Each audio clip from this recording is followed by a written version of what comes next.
क्या आप अंधेरे से डरते हैं? क्या आपने कभी किसी ऐसे घर में रहने का अनुभव किया है जहां पर हर कोने में डर छिपा हो? आज मैं आपके साथ एक ऐसी सच्ची घटना साझा करने जा रहा हूं जिसने मेरी रूह तक कँपा दी थी। यह कहानी एक ऐसी लड़की की है जिसने न केवल अपने पति को खोया बल्कि एक ऐसे घर में फंस गई जहां अंधेरे की ताकतें हावी थीं। कल्पना एक साधारण सी लड़की थी। उसकी शादी हुई थी और वह एक खुशहाल जीवन जी रही थी। लेकिन उसकी खुशी ज़्यादा देर तक नहीं टिक पाई। एक दुर्भाग्यपूर्ण घटना में उसके पति की मौत हो गई। इस सदमे से उभरने के लिए उसे अपने जेठ से शादी करनी पड़ी। नया घर, नया परिवार, लेकिन कुछ अजीब-सा था। हर रात जब वह सोने जाती थी तो उसे जेठानी के कमरे से एक अजीब-सी आवाज़ सुनाई देती थी। एक रोने की आवाज़। उसकी जेठानी 1 साल पहले इस दुनिया से चली गई थी। कल्पना अपनी जेठानी के कमरे का राज जानने के लिए एक दिन वह उस कमरे में छुप गई। और जो वहां देखा उसे देखकर तो कल्पना के पैरों तले जमीन खिसक गई। कल्पना उस कमरे में छिपकर देखती रही। धीरे धीरे कमरे में अंधेरा छा गया और फिर एक अजीब सी रोशनी फैल गई। रोशनी में एक महिला की आकृति दिखाई दी।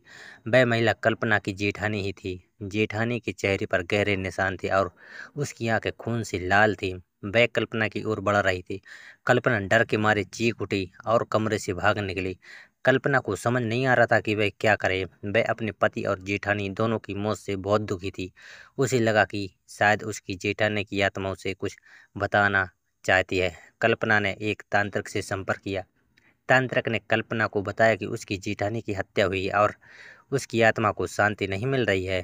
तांत्रिक ने कल्पना को कुछ टोटके बताए और कहा कि अगर वह इन टोटकों को करेगी तो उसकी जेठानी की आत्मा को शांति मिल जाएगी। कल्पना ने तांत्रिक के बताए हुए सभी टोटके किए, लेकिन कुछ भी फायदा नहीं हुआ। हर रात उसे जेठानी के रोने की आवाज़ सुनाई देती रही।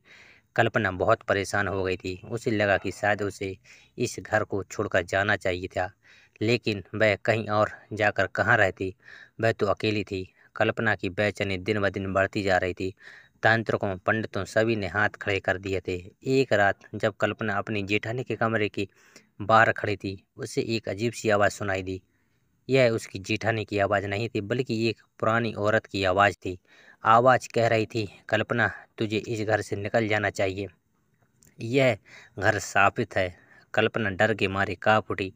उसने पूछा, आप कौन हैं? आप मुझे क्यों यह बता रही हैं? आवाज़ ने जवाब दिया, मैं इस घर की पहली मालकिन हूँ। इस घर में बहुत से लोग मारे गए हैं। तेरी जेठानी की हत्या उन्हीं लोगों में से एक ने की है। आवाज़ ने कल्पना को बताया कि उस घर में एक खजाना छुपा हुआ है। जिसने भी उस खजाने को पाने की कोशिश की, उसकी मौत हुई। कल्पना को उस खजाने को ढूंढकर बाहर निकालना होगा, तभी इस घर से सभी बुरी आत्माएं शांत होंगी। कल्पना को यह बात बिल्कुल भी समझ नहीं आ रही थी। वह एक तरफ खजाना ढूंढना चाहती थी ताकि उसकी जेठानी की आत्मा को शांति मिल सके, लेकिन दूसरी तरफ वह उस खजाने से डर भी रही थी। अगली रात कल्पना ने हिम्मत करके उस खजाने को ढूंढने का फैसला किया। उसे पता था कि यह खतरे से भरा काम है, लेकिन वह अपनी जेठानी की आत्मा को शांति देने के लिए कुछ भी करने को तैयार थी। कल्पना हिम्मत जुटाकर उस पुराने कुएं के पास पहुंची। कुएं के मुंह पर एक भारी सा पत्थर रखा हुआ था। कल्पना ने काफी मशक्कत के बाद उस पत्थर को उठाया और कुएं में झांका। कुएं के अंदर एक सीढ़ी दिखाई दी। कल्पना धीरे धीरे सीढ़ियों से नीचे उतरने लगी। कुछ देर बाद वह एक बड़े से कमरे में पहुंची। कमरे के बीचों बीच एक बड़ा सा संदूक रखा हुआ था। संदूक पर कई ताले लगे हुए थे। कल्पना ने उन तालों को खोलने की कोशिश की, लेकिन वह नहीं खुल रही थी। तभी उसे एक आवाज़ सुनाई दी, तुझे यह खजाना नहीं मिल सकता। कल्पना घबरा गई और पीछे मुड़ी। वहां एक काला सा साया खड़ा था। वह साया धीरे धीरे कल्पना की ओर बढ़ रहा था। कल्पना डर के मारे चीख उठी और भागने लगी। कल्पना काफी देर तक भागती रही। आखिरकार वह उस कमरे से बाहर निकल गई और सीढ़ियों से ऊपर की ओर भागने लगी। वह कुएं से बाहर निकली और सीधे अपने कमरे में जाकर दरवाजा बंद कर लिया। कल्पना बहुत डरी हुई थी। उसे लगा कि अब वह कभी भी सुरक्षित नहीं रह पाएगी, लेकिन तभी उसे याद आया कि तांत्रिक ने उसे क्या बताया था।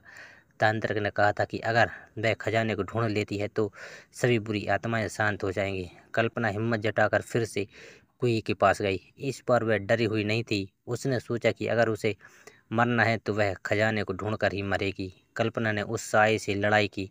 एक लंबी लड़ाई के बाद उसने उस साए को हरा दिया।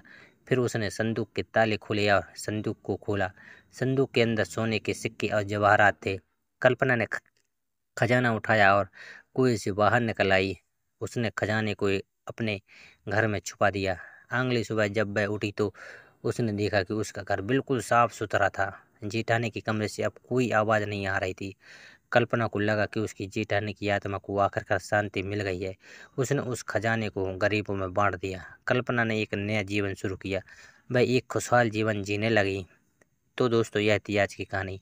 अगर आपको मेरी कहानी पसंद आई है तो कृपया मेरे चैनल को सब्सक्राइब करें और घंटी दबाकर सभी नोटिफिकेशन चालू कर लें, ताकि आपको अगले वीडियो की सूचना सबसे पहले मिल सके। आपके प्यार और सपोर्ट के लिए धन्यवाद।